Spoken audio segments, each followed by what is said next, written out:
The second action you may want to take is limited association. It could well be that you are spending too much time in a certain area of your life with a certain group of people. It's easy to put time and effort in the wrong place. The guy spends 3 hours at the ball game and 30 minutes listening to the sermon. See, that's called out of balance. 30 minutes for spirituality, 3 hours for entertainment. That doesn't weigh well 5 years from now, 10 years from now, when you take a look at the sum total of your values in your life. Here's one of the easy ways to end up with a mediocre average life: spending major time on minor things. Sophisticated people learn to weigh everything before they spend time or money. You've got to weigh before you pay. Whether you're going to spend heavy time or light time, you've just got to weigh. Otherwise, if you're not careful, you can get trapped into spending heavyweight time with lightweight people. Now, it's okay to have casual friends as long as you give them casual time, not serious time.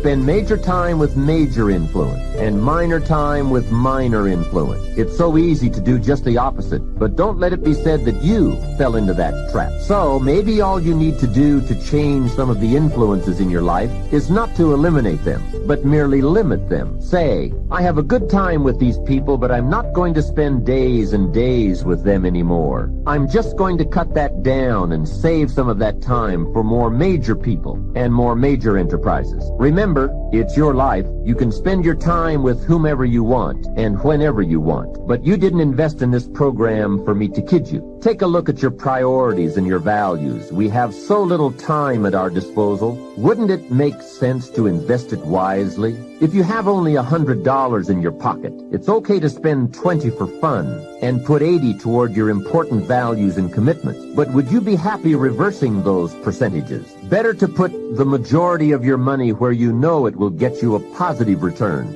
rather than put it where the taste is brief and the results are poor. Of course, you must be the judge. You must determine whether the situation and the people call for disassociation or limited association. But remember, if it isn't taking you where you want to be 5 years from now, 10 years from now, now is the time to fix it. The third process is the one I most strongly suggest you begin, and that is called expanded association. That is, spending more time with the right people, people of substance and culture, people who understand philosophy and discipline, people of accomplishment and character. Many years ago, Mr. Shoaff said to me, Mr. Rohn, if you truly wish to be successful, you've got to get around the right people. Then he said, it looks like in your present circumstances, you're going to have to plot and scheme. And that was true. I had to plot and scheme to get around the right people. On some of those early opportunities I had to be around successful people, I would park my car a couple of blocks away. I knew that if they saw my car, I'd never get in. On more than one occasion, I got the question, how did you get here? To which I would respond, oh, someone dropped me off. And that was me dropping me off a couple of blocks away. Whatever you have to do it. Keep asking the question, who can I get around? Who could I spend some time with who would have a positive influence on my life? I played every trick in the book I could think of to get around the right people, but it was worth it. Now here's the surprise. It is possible for a modest investment to get around major people. If you had a chance to sit down for an hour or two with a wealthy person, and all that you had to do was to pick up the lunch tab, wouldn't that be a bargain? That person might drop an idea on you that could change your life for a lunch tab. And that's where we need to go to get our success plan from successful people. Don't pick up your plan, especially your financial plan, from unsuccessful people. Here is something else exciting. It's possible for people of modest means to start a wealth plan. You don't have to be wealthy to have a wealth plan. You don't even have to be healthy to start a health plan. All you have to be is smart. Smart enough to say, hey, I've got the wrong plan,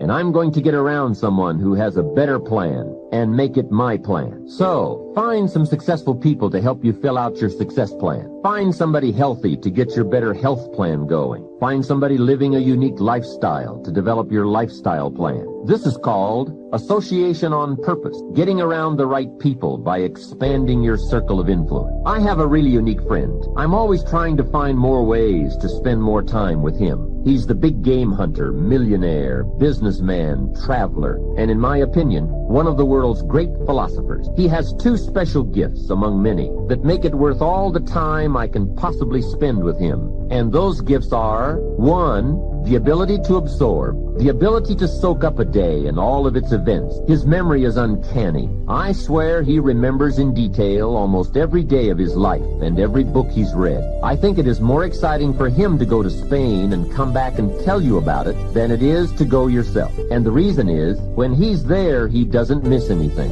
He picks up the sounds and the colors, the experiences and the happenings. He absorbs like a sponge the sights, the people, the whole scene. Then he has this second unique gift, the gift of expression. He can put all he saw and touched and felt into words, exciting words. When he talks, you can feel the water lapping on your feet. You can see the color. You can smell the aroma of the flowers and the food. What great gifts to absorb and to express. If I spend a day with him, I get my time's worth. He can put a year into a day's conversation. It leaves you spellbound. He can read a book and with flawless detail give you a capsule version, and more often than not, make it more exciting than if you read the book yourself. From Shakespeare to the Beatles, from Africa to Beverly Hills, he's got it, recorded it, and can express it with spirit and precision. You can imagine what a valuable association this is for me. People that are hungry understand that most people die at age 25 and don't get buried till they're 60 because they're not willing to take a chance on themselves. People that are hungry are a rare breed. They're risk-takers. I don't know what you want. Seemed like yesterday when I was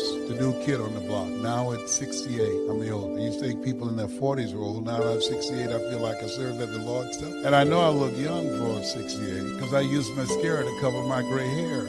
I was over there asking Maria. I said, Marita, can you have any of this mascara? She said, oh, you look just fine. My kids say, Daddy, you look distinguished with your gray hair. I said, 68, I'm not trying to look distinguished. I'm trying to look young. I got to tell you this story. Don't tell anybody, please. I gave this speech at the Georgia Dome. And after I finished, it's called It's Not Over Till I Win. And after I finished, somebody came back and said, Mr. Brown, I know you're tired, and our speaker canceled. Do you have enough energy to do another program? I said, no, I'm tired. Said, we can pay you a full fee of $25,000. I said, the Lord is able. They took me over to the Georgia World Congress Center. And it was an intimate setting. People were very close to the stage. So I looked in the room, and then I went in the restroom and got my little Mademoiselle mascara out to cover my gray, give a bush dash and everything. So I came in the room. The lady wanted everybody to know that she knew me. So she said, there he is, Les Brown. I came up on the stage. She holds her cheek out for me to kiss it. I kissed her on the cheek and left this big black sponge on her face. I said, oh my God. So I didn't know what to do, so I just sat down. So the people down front start saying, there's something on your face. She looks at me. She said, what are they saying? I said, I don't know. Then one nosy lady went over there, opened up her pocketbook, and gave her a mirror. Now, nobody asked her to do that. Getting in the Kool-Aid, don't know the flavor. She looks and see the big black sponge on her face. She said, how did this get here? I said, I don't know. You think maybe some of this rubs off? Well, the reason I'm telling you this, don't worry if I kiss you today, because Marie said, you don't need it, you'll be just fine, you look distinguished, whatever.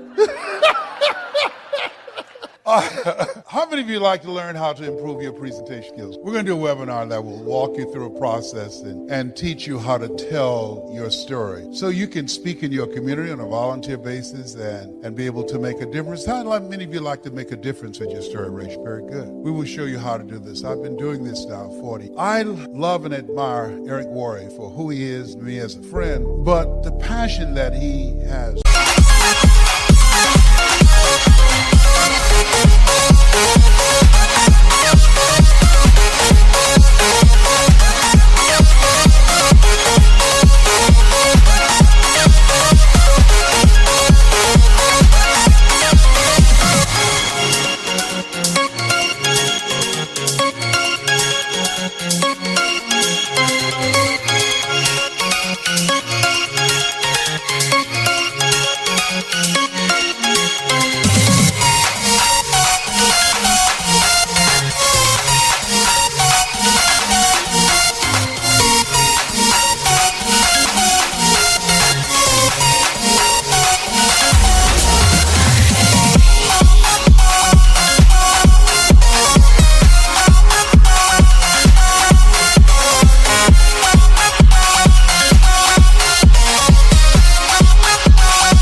not just the mindset, but the skill set of what it takes to build a strong multi-level marketing business. I can tell you, based upon my experience, that he's not paying me to be here. He's got a blue light special going on up in here.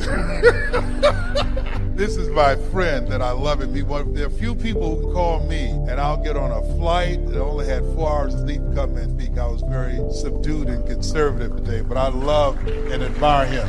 But if you're serious about your story, make sure you email me and put in there the 7-story principle. Put that in there, and we will email this to you free. Yes, YES at lesbrown.com. I'd like to leave this with you. I have to leave.